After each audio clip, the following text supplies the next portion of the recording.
Hello everyone, welcome back to Say It in Poznań Language Identity and Everyday Life for International Students in Poznań. In this podcast, I talk to international students about how language shapes their everyday lives in a new city, a city of Poznań, and how it influences their confidence, their relationships, and their sense of belonging. These conversations are not about perfect grammar or fluent speech. They're about real communication, real emotions, and also real situations that happen far away from classrooms and exams. Today, I'm joined by Berk, a student from Turkey who has been living in Poznań for 2 years now and is studying applied linguistics. In our conversation, we talk about confusion, pronunciation, hand gestures, supermarkets, and small moments of recognition that slowly make a foreign place feel more familiar. Let's begin. So, hello, to start, I'd love for you to introduce yourself to our listeners. What's your name, what are you studying, and how long have you been living in Poznań? My name is Berk. I'm from Turkey. This is my second year in Poznan. It's been a it's been a really lovely study in Poznan. I'm studying applied linguistics. To be honest, it's a really hard major, but I think I'm doing something. I'm doing something. Thank you. And what immediately stands out to me already is the way you describe both your studies and your life here as something positive, even though you're very open about the fact that your major is challenging. That combination, difficulty alongside enjoyment, is something many international students recognize very well. Studying abroad often means constantly balancing effort and satisfaction, frustration, and also motivation. This balance is especially visible in linguistics, where language is not only the object of study, but also the tool you use every single day to function in a new environment. You study language in the classroom, and then you step outside the classroom and immediately have to use it in the real life. So, in shops, at the university, or in social situations. That overlap can be exhausting, but it can also be incredibly rewarding. What's interesting is that describing something as hard doesn't automatically mean describing it as something negative. In your case, it sounds more like a challenge that pushes you forward. And that perspective, so seeing difficulty as a part of growth rather than a reason to give up, often plays a crucial role in how international students adapt both academically and socially. But let's go back to the very beginning of your linguistic experience. What was your first encounter with the language like after arriving here in Poznań? And maybe do you remember any particular situations that really stayed with you? I remember the language was hard for to pronounce, for to read, because in Polish there's lots of things that different letters forms different sounds, so it was hard for me to pronounce the words and sentences. It was hard for me to comprehend. And for the thing that is on my mind was Xero. I was seeing Xero everywhere. I was asking my friends about it, and I was keep forgetting it. So yeah. I really like your answer because it shows how first encounters with a language are often very physical and sensory. So, you talk about pronunciation, unfamiliar sounds, letters that don't exist in other languages, and that initial feeling that the language is almost impossible to grasp. And then there's this one specific Polish word, ksero. So seeing it everywhere, asking people about it, forgetting it again, that's such a relatable experience. Many language learners remember their early days not through full conversations, but through single words that keep appearing and slowly become part of the environment. So in your case, it was the word ksero. These words start as mysteries and later turn into small signs of progress. So they are the proof that the city and its own language are becoming more readable. Those early encounters often come with strong emotions. So let me ask you about that emotional side. What emotions did you experience during the first weeks of communicating in the new language? Mostly confused because, as I said, I I couldn't comprehend the language itself. So hearing the language was complicated for me and confusing for me. But over time, that confusion has passed, and now I started understanding the language. What really comes through here is the feeling of confusion and how overwhelming it can be when you're surrounded by a language you can't yet process. So, when everything around you sounds unfamiliar, even simple activities can become mentally exhausting. Not understanding what you hear often creates a sense of distance from your surroundings, as if the city is happening around you, but not quite with you. So, for many people, this kind of confusion doesn't stay on a purely linguistic level. It can affect emotions as well. So, for example, increasing insecurity, frustration, or even isolation. When you can't decode what's being said, it's harder to feel relaxed or fully present in everyday situations. But what's really important in your story is that you also describe this confusion as temporary. So over time, it slowly fades. Sounds begin to repeat themselves, certain words stand out, and familiar patterns start to emerge. The language gradually stops feeling like pure noise and starts forming meaning, even if it's still incomplete. That transition from confusion to partial understanding is one of the most important turning points in language adaptation. So, even small moments of comprehension can make a huge difference, like catching a familiar word on the bus, or understanding a short answer in a shop, or even recognizing a phrase you've heard before can suddenly make the environment feel less threatening. These small breakthroughs don't just build language skills, they also increase confidence and contribute to a growing sense of safety and belonging in a new place. With time, those emotional changes often influence how the city itself feels. So, can you describe a moment when you felt at home in Poznań and what helped you feel that way? So once we went for grilling. In my country, we go grilling with my friends.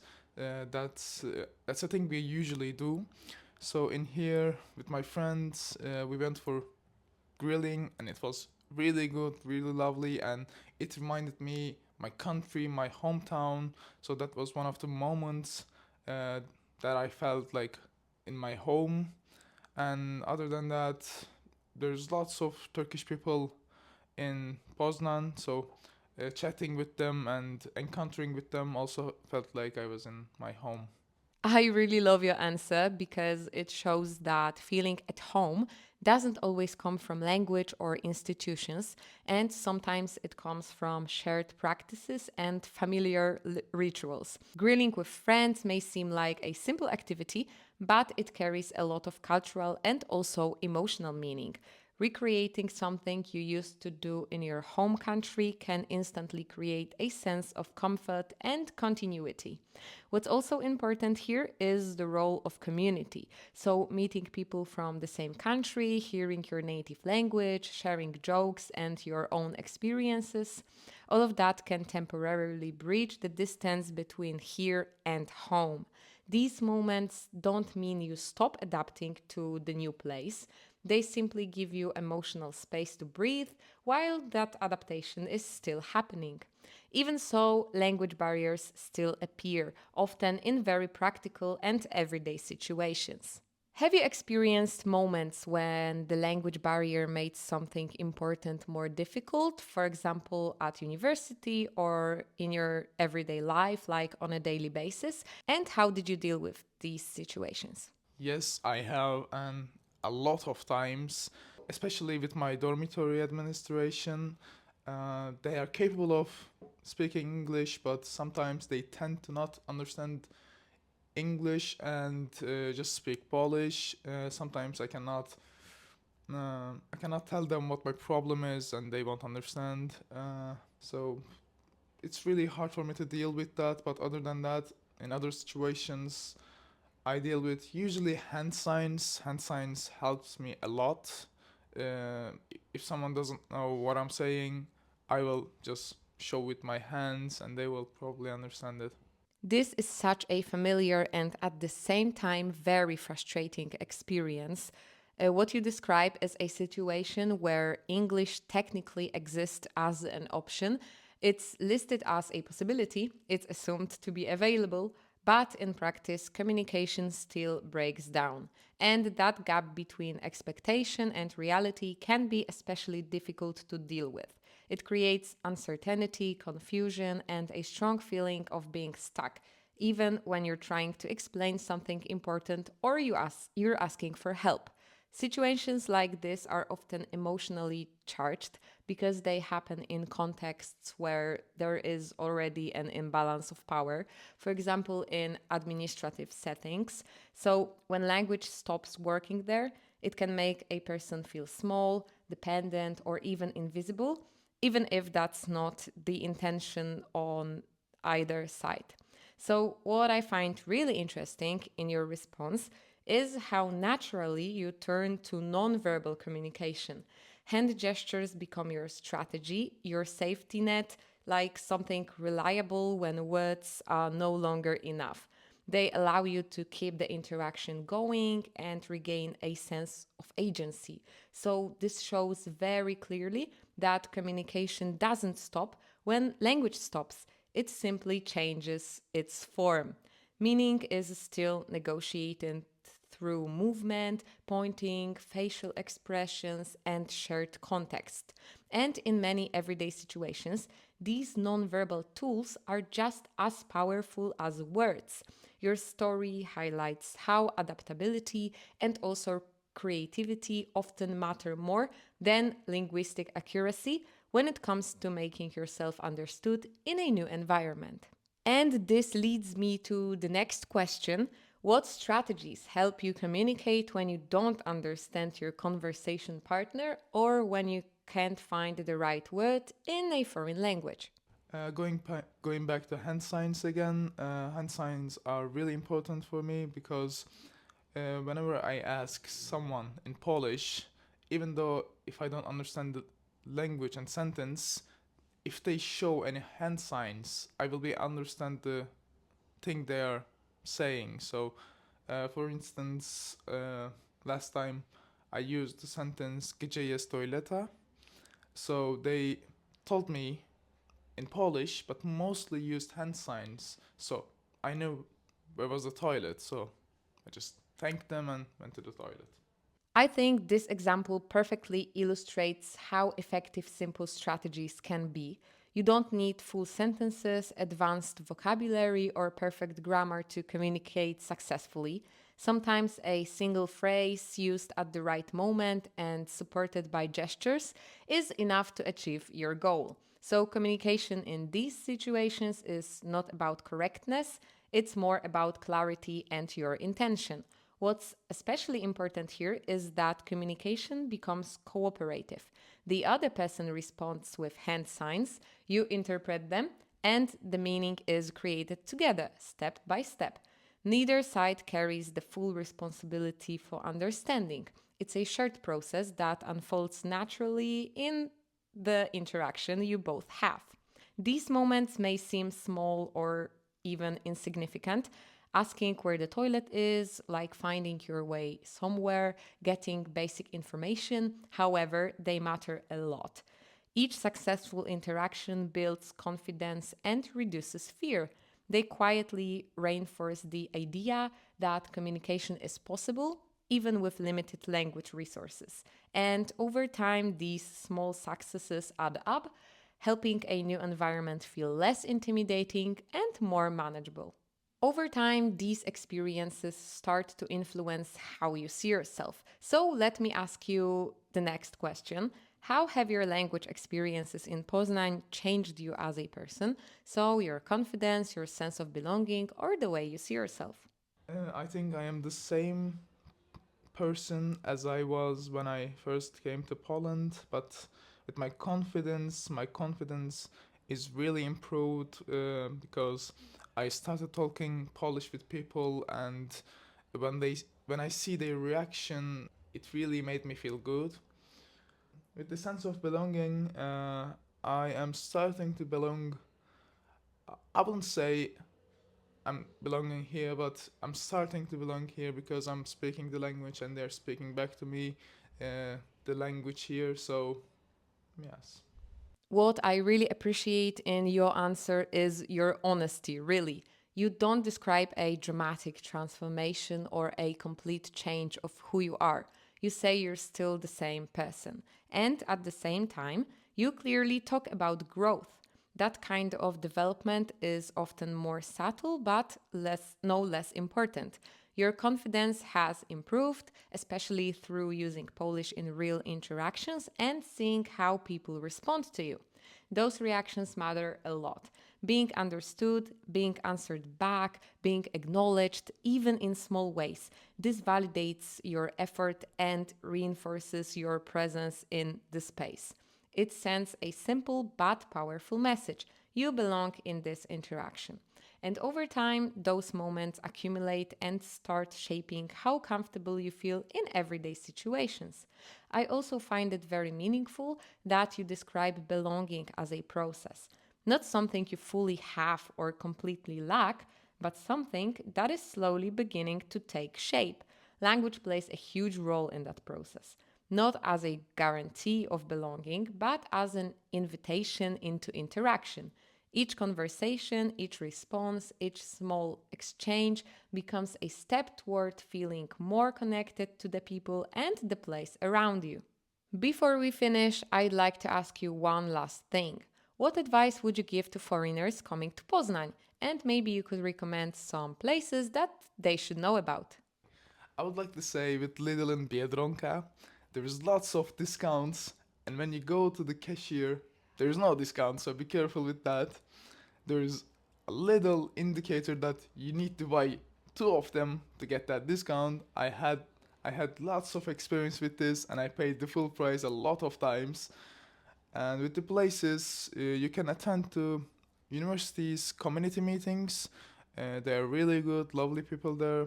You will learn the language, maybe from the people in those meetings, and you can go to a bar called Privatka. There's lots of foreign people there, so you will have the chance to speak with different cultures. You have the opportunity to speak with people who's coming from different countries. I really love how practical and honest your advice is. So, talking about supermarkets and discounts might sound trivial at first, but these are exactly the kinds of everyday situations that shape how comfortable or uncomfortable life in a new country feels. They're often the first places where frustration appears because you assume you understand how things work, and then reality surprises you. Knowing these small rules can save not only the money, but also a lot of unnecessary stress and self doubt.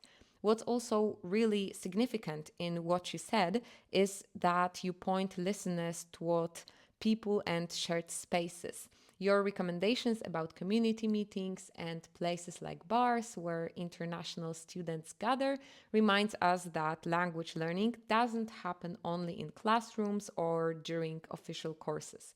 It happens also in informal conversations, in laughter, in misunderstandings, and in moments where no one expects any perfection. These shared spaces create room for experimentation, where languages mix, people help each other out, and confidence grows naturally. So often without anyone explicitly calling it language practice. And that kind of environment can be incredibly empowering, especially for people who are just beginning their journey in a new city.